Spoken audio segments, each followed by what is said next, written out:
no. I have to! Gusto kong iparamdam sa inyo yung sakit na pinaramdam niyo sa akin! You took everything from me! And the only thing left for me to do is watch you two die. Kaya huling pagkakataon natin. Ibaba mo yung baril mo! Ayaw mo? Panoorin mo kung paano ko patayin yung pinakamamahal mo sa buhay. Eh di sige! Ituloy mo! Pero sinisiguro ko sa'yo, ito magiging katapusan mo. Mapatay mo man si Bobby, sigurado akong habang buhay mong pagsisisihan yung mga kasalanan mo. Ganun. Teka, Glenn, sandali. Ano, Tonyo? Ano? Sabi mo?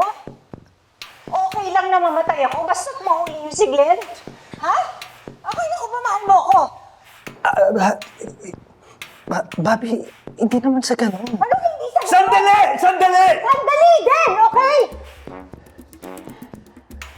Narinig ko eh! Ikaw? Okay lang na mamatay ako? Ha? Basta mahuli si Glenn? Sinabi mo yan eh! Tumahimik ka kayong dalawa, ha?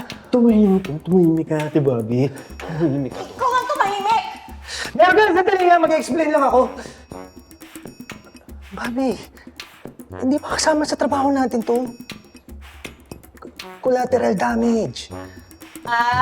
Okay. Collateral damage. Ayun naman pala. So, okay lang. Okay lang na mamatay ako. Ha? Sandali. Pwede ba? Ate Bobby, Tonyo, makinig kayo sa akin! Pakinig ka sa akin! May babae ka na. Ha? May babae ka!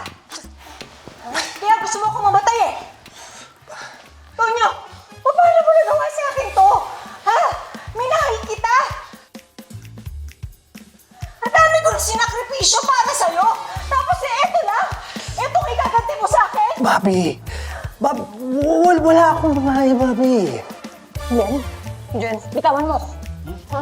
Ako mismo papatay! Ate Bobby! Nakakahiya eh. Intindihin mo naman ako. Trabaho natin to. Trabaho. Kaya okay lang na mamatay ako. Bitawan mo, Jen. Sasaklakin ko to! Ate Bobby, pwede ba tumigil? Tumigil ka! Ikaw ang tumigil lang! Pakadaldal mo! Ang ate mo ako! Makinig ka sa akin! Bitawan mo! Bitawan mo! Mayor, bitawan na yun! Bitawan mo ako yan! Makinig ka sa akin! Makinig ka sa akin! Isa!